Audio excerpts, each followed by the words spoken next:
Putin का भारत दौरा भारत के दुश्मनों की नजर में है, क्योंकि इस दौरे पर सबसे ज्यादा चर्चा हो रही है रूस के दो बहुत ही खतरनाक हथियारों की। पहला है S-400 एयर डिफेंस सिस्टम, जिसकी नई स्क्वाड्रन पर समझौता हो सकता है, और दूसरा है रूस का सुखोई 57 लड़ाकू विमान, जिसको बेचने का ऑफर रूस की तरफ से लगातार आ रहा है। भारत और रूस की रणनीतिक साझेदारी, जिसमें हथियारों का भी तड़का है और एक दूसरे के हितों की खातिर ढाल बन जाने का जज्बा भी। भारत और रूस की दोस्ती दुनिया की हर पार्टनरशिप पर हमेशा भारी साबित हुई है, चाहे वो भारत अमेरिका के बीच के संबंध हो या फिर भारत और चीन के संबंध। जब रूस और यूक्रेन में बहुत खतरनाक युद्ध चल रहा है, इस दौरान पुतिन का देश से बाहर जाना बहुत कम हुआ है। इसकी वजह है यूक्रेन युद्ध को लेकर उनके खिलाफ जारी गिरफ्तारी वारंट, जो आईसीसी यानी अंतर्राष्ट्रीय अपराध न्यायालय ने जारी किया है। लेकिन भारत आईसीसी का सदस्य नहीं है, इसीलिए उसके वारंट को लागू करने के लिए बाध्य भी नहीं है। यूक्रेन युद्ध के बीच रूस का हर हथियार नाम कमा रहा है, रूस के ड्रोन से लेकर उसकी मिसाइल पावर तक, जिसने यूक्रेन में कोहराम मचाया हुआ है, इस वक्त नेटो के लिए बहुत बड़ा चैलेंज बने हुए हैं। लेकिन पुतिन के प्रीमियम क्लास के हथियार ऐसे हैं जिनको अब तक युद्ध में पूरी तरह नहीं उतारा गया है, और इन्हीं में दो सबसे खास हथियार हैं, S-400 एयर डिफेंस सिस्टम और 5वीं पीढ़ी का फाइटर जेट सुखोई 57। ये दोनों हथियार इस वक्त भारत की मिलिट्री ताकत बढ़ाने के लिए तैयार हैं।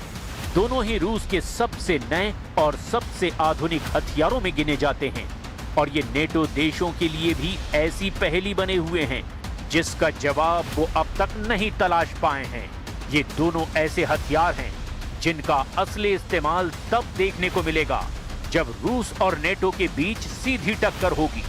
यूक्रेन के युद्ध में अभी तक पुतिन की ऐसी ही ताकत देखकर नेटो देश पर्दे के पीछे से एक्टिव हैं। इस वक्त लड़ाकू विमानों में सबसे ज्यादा चर्चा रूस के सुखोई 57 की हो रही है।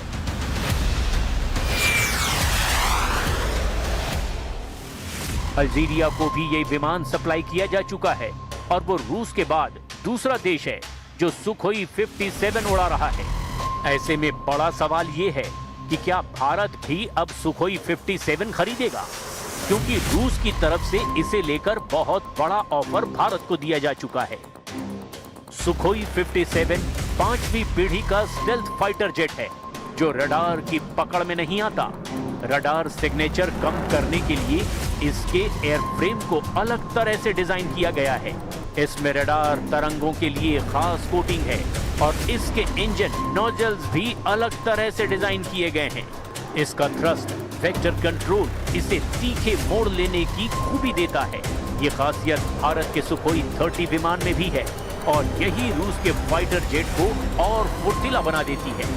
इसमें सुपर क्रूज की खासियत है, यानी बिना आफ्टर बर्नर के ये सुपरसोनिक रफ्तार पर उड़ सकता है। ये समझिए कि एक्सीलरेटर का ज्यादा इस्तेमाल किए बिना ये तेज रफ्तार बनाए रखता है।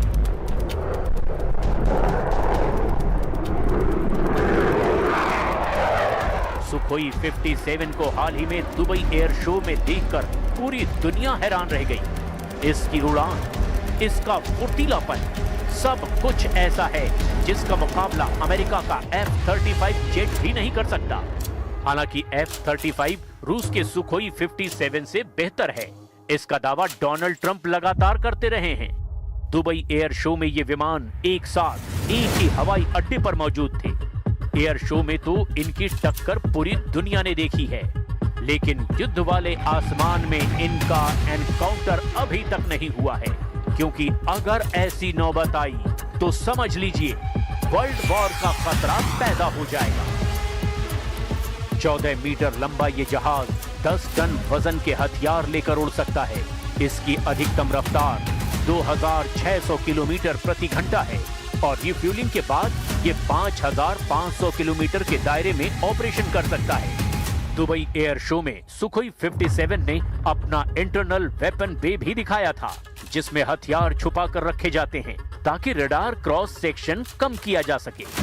भारत के लिए सुखोई 57 जैसा कोई स्टेल्थ विमान जल्दी लेना एक मजबूरी भी है, क्योंकि पाकिस्तान को चीन अपना J-31 स्टेल्थ फाइटर देने वाला है, जबकि भारत का अपना स्टेल्थ प्रोजेक्ट AMCA यानी एडवांस्ड मीडियम कॉम्बैट एयरक्राफ्ट 2025 से पहले वायुसेना में शामिल होना मुश्किल नजर आता है।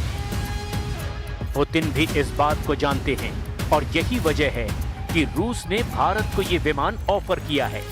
वैसे पुतिन का ये विमान अब रूस के हर दोस्त को पेश किया जा रहा है और भारत भी इसी फहरिस्त में है। रूस की तरफ से ये भी ऑफर है कि सुखोई 57 को भारत में ही बनाया जाए, जैसे भारत सुखोई 30 MKI को पिछले 2 दशकों से HAL यानी हिंदुस्तान एरोनॉटिक्स लिमिटेड की फैक्ट्री में बनाया जा रहा है। वैसे भारत के लिए सुखोई 57 जैसा ऑफर 2015 में भी था,